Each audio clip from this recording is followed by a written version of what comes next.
के ऊपर, चाहे वो समिति हमारी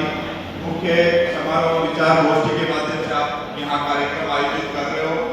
आप सब लोगों ने अभी बहन जी बोल रही थी और बहुत सारी बातों को लेकर अवगत कराया। बाबा साहब के क्या अरमान थे उनके जीवन के अंदर, उन्होंने क्या सपने देखे थे, वो सपने गाँव गरीब किसान तक कहाँ तक पहुँच पाए और समाज की हमेशा चिंता करते हुए समाज के अंदर 36 कौम की बिरादरी को जोड़ के जो बाबा साहब का संकल्प था वो कहीं न कहीं हमारे हर व्यक्ति के हाथ के अंदर हुनर के माध्यम से, शिक्षा के माध्यम से वो बड़ा मजबूत करना चाहते हैं। बाबा साहब हमेशा कहते थे कि शिक्षा के माध्यम से हम काम करना चाहते हैं और ये काम कोई छोटा मोटा काम नहीं है, ये काम आसान नहीं है। शिक्षा ग्रहण करना हर व्यक्ति का संकल्प है, मगर उस संकल्प को विचारों के अंदर बदल दे, समाज के उत्थान के लिए बदल दे, ये बाबा साहब का संकल्प है। उन्होंने संकल्प के तौर के ऊपर बहुत सारी बातें मन के अंदर एक कल्पना के रूप में जगाई। 14 अप्रैल बाबा साहब की जयंती आज यहाँ बाड़मेर में भी तो पूरे राजस्थान हिंदुस्तान के अंदर और विदेशों में भी बाबा साहब के अनुयायी थे। उन्होंने जिस तरीके से जो संकल्प के तौर के ऊपर काम किया वो किसी से छुपा हुआ नहीं है। बाबा साहब का उद्देश्य समग्र विकास की ओर बढ़ती हुई चेतना के उत्थान को बड़ी मजबूती देते हुए, गांव गरीब किसान की चिंता करते हुए उसकी आवाज दूर तक जाए और उस आवाज से निकली हुई बात गांव गरीब किसान की आवाज बन जाए। बाबा साहब का संकल्प उन्होंने हमेशा परिवार की चिंता के माध्यम से और मन के अंदर एक कल्पना जगाई। आप लोगों ने देखा कि जिस दिन संविधान बन के तैयार हुआ था और उस संविधान के अंदर बाबा साहब ने क्या अधिकार दिए, आज बाबा साहब के अधिकारों से और बहुत लोग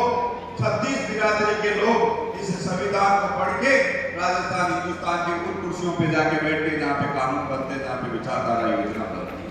हम सब लोग इसी काम के माध्यम से रहते हैं। हमारा भी एक संकल्प है। उन्होंने कहा, बहन जी बता रही थी, उन्होंने कहा कि कुछ भी कर लेना, एक रोटी कम खा लेना,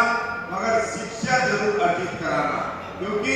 शिक्षा सवाल पैदा करती है, सवाल से उत्थान होता है और उत्थान के माध्यम से जब उनका योगदान समानता, स्वतंत्रता, प्रभुत्व सिद्धांतों को मजबूत करने के अंदर रहा तो उनका जीवन युवाओं के लिए प्रेरणा का भी स्रोत रहा। एक समय था, आज हमारे बीच के अंदर हम खुले आसमान के नीचे रह के एक स्वतंत्र समाज के रूप में, एक स्वतंत्र शिक्षा के रूप में, एक स्वतंत्र योजना के रूप में अपने आप को बड़ा मजबूत समझते हैं। और एक जमाना था जब बाबा साहब ने संविधान लिखा या शिक्षा अर्जित की तो कितनी कठिनाइयों का सामना करना पड़ा, मगर किसी प्रकार की चिंता नहीं करते हुए बड़ी मजबूती के साथ में जब बाबा साहब काम करते थे, उस काम के रूप के अंदर संविधान की योजना तो एक बहुत बड़ी योजना थी। हमारा देश का संविधान सबसे बड़ा संविधान हर किसी ने पढ़ा। मैं तो आपको भी कहना चाहता हूँ कि बाबा साहब के द्वारा चलाई गई योजना संविधान उत्थान के लिए, योजना युवाओं के लिए, योजना प्रत्येक वर्ग के लिए, हम सब लोगों को उन योजनाओं को देखना चाहिए, संविधान को पढ़ना चाहिए, क्योंकि आज के जमाने के अंदर हर कोई व्यक्ति उसूलों के माध्यम से, हर व्यक्ति किसी न किसी बात के माध्यम से, जितने युवा आज यहाँ पे बाड़मेर के टाउन हॉल के अंदर बैठे हैं, अब जितने अतिथि आज मंच के ऊपर विराजमान है, व्यक्ति हर किसी चीज को चुरा सकता है व्यक्ति के, मगर हुनर को नहीं चुरा सकता, शिक्षा को नहीं चुरा सकता। और ये बाबा साहब के सिद्धांत थे। उन्हीं सिद्धांतों को देखते हुए हम सब लोगों को आगे बढ़ने का एक संकल्प लेना चाहिए।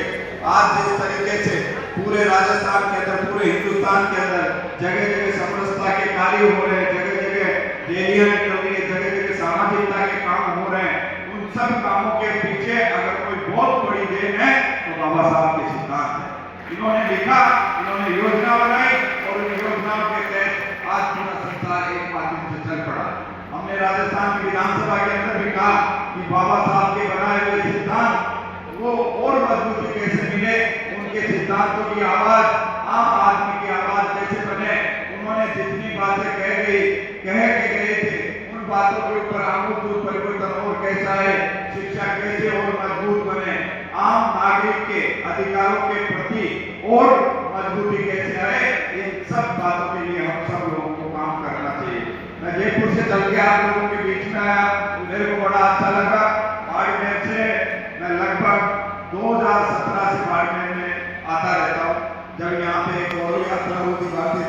मीटिंग जब मैं आप लोगों के बीच में आया, मेरे को लगा कि यहाँ का संगठन बाबा साहब के प्रति बड़ा मजबूत है। तो बीच बीच के अंदर जब भी आप लोगों ने याद किया, आप लोगों के बीच में आया और आज भी हमारे लोकप्रिय विधायक और यहाँ के जिला